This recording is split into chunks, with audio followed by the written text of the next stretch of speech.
सावन के महीने में सभी शिव भक्ति में डूबे हुए नजर आते हैं। हर कोई चाहता है कि किसी भी प्रकार से उसे भगवान शिव की कृपा प्राप्त हो जाए। सावन का महीना शुरू हो चुका है। शिवालयों में भक्तों की भारी भीड़ देखने को मिल रही है। कहा जाता है कि ये भगवान शिव का प्रिय महीना है, इसीलिए वे जल्दी प्रसन्न होते हैं। हिंदू धर्म में भगवान शिव की पूजा कई प्रकार से की जाती है। कोई इनकी प्रतिमा स्थापित करता है तो कोई स्वयं शिवलिंग बनाकर उनकी पूजा करता है। मान्यता है कि सावन के महीने में जो भी श्रद्धा भाव से शिवलिंग का निर्माण करता है उसकी सभी मनोकामनाएं पूर्ण होती हैं। वैसे तो आपने कई प्रकार के शिवलिंग देखे होंगे। पत्थर से बने सफेद शिवलिंग, काले शिवलिंग, कांच या बर्फ के शिवलिंग, इन सभी में पार्थिव शिवलिंग यानी मिट्टी से बने शिवलिंग का महत्व सबसे ऊपर होता है। दरअसल मिट्टी से बना शिवलिंग पवित्रता और सकारात्मकता को दर्शाता है। ये भगवान के प्रति समर्पण भावना का प्रतीक माना जाता है, क्योंकि पार्थिव शिवलिंग का निर्माण करने में काफी समय लगता है। इसे बनाते समय पूर्ण शुद्धता का ध्यान रखा जाता है। शिव पुराण के अनुसार सावन के महीने में जब शुद्ध मिट्टी से शिवलिंग का निर्माण किया जाता है तो हाथों की रेखा बदल जाती है। माना जाता है कि ऐसा करने से हमारे जीवन में आने वाला बुरा समय टल जाता है।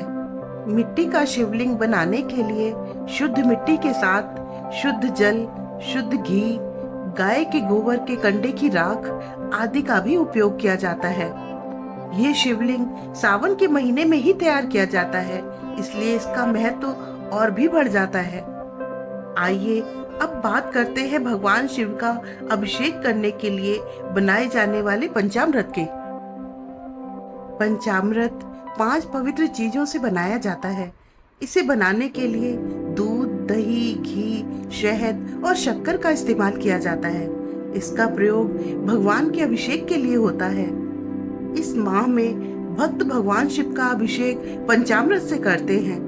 ये भोलेनाथ को बहुत पसंद है। कहा जाता है कि इस दिन पंचामृत से शिवलिंग का अभिषेक करने से काम, क्रोध, मोह, अहंकार और लोभ जैसे विकारों से मुक्ति मिलती है। वैसे तो भगवान शिव को प्रसन्न करने के लिए बेल पत्र चढ़ाया जाता है।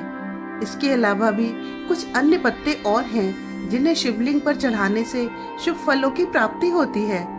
हालांकि हिंदू धर्म में पवित्र माने जाने वाले तुलसी के पत्ते महादेव को अर्पित नहीं किए जाते। इसको लेकर 2 अलग अलग पौराणिक कथाएं जुड़ी हैं, जिनके बारे में हम आपको बताते हैं। पहली कथा। पौराणिक कथा के अनुसार एक समय जालंधर नाम का राक्षस हुआ करता था। उसकी पत्नी का नाम वृंदा था। जालंधर वृंदा पर बहुत अत्याचार करता था, जिसके कारण भगवान शिव ने श्री हरि को जालंधर को सबक सिखाने के लिए कहा। इसके बाद भगवान विष्णु ने जालंधर का रूप धारण कर वृंदा के प्रबंध धर्म को भंग कर दिया। वृंदा को जब इस बारे में पता चला तो वो क्रोधित हो गई और उसने भगवान विष्णु को पत्थर बनने का श्राप दे दिया। उस समय भगवान विष्णु ने वृंदा से कहा कि वो उसे जालंधर के अत्याचारों से बचा रहे थे और उन्होंने वृंदा को श्राप दिया कि तुम लकड़ी बन जाओ। कालांतर में वृंदा तुलसी बन गई। तुलसी को भगवान विष्णु का श्राप था और इसी श्राप के कारण तुलसी भगवान शिव की पूजा में नहीं चढ़ाई जाती। एक अन्य कथा के अनुसार जालंधर की पत्नी वृंदा पतिव्रता थी और इस कारण जालंधर अधिक शक्तिशाली हो गया था। ऐसे में जालंधर का अंत करने के लिए भगवान विष्णु ने उसी का रूप धारण किया और वृंदा का पतिव्रता धर्म भंग कर दिया। जब वृंदा को इसकी जानकारी मिली तो उसने खुद को आग के हवाले कर दिया। जिस जगह पर वृंदा ने खुद को आग लगाई थी वहां तुलसी का पौधा उगाया।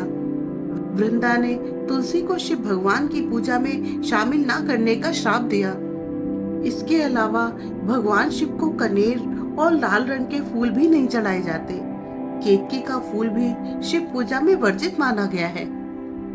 दोस्तों, आपको मेरा ये प्रयास कैसा लगा प्लीज कमेंट करके जरूर बताएं और अगर मेरी वीडियो पसंद आई हो तो उसे लाइक, शेयर और सब्सक्राइब करें।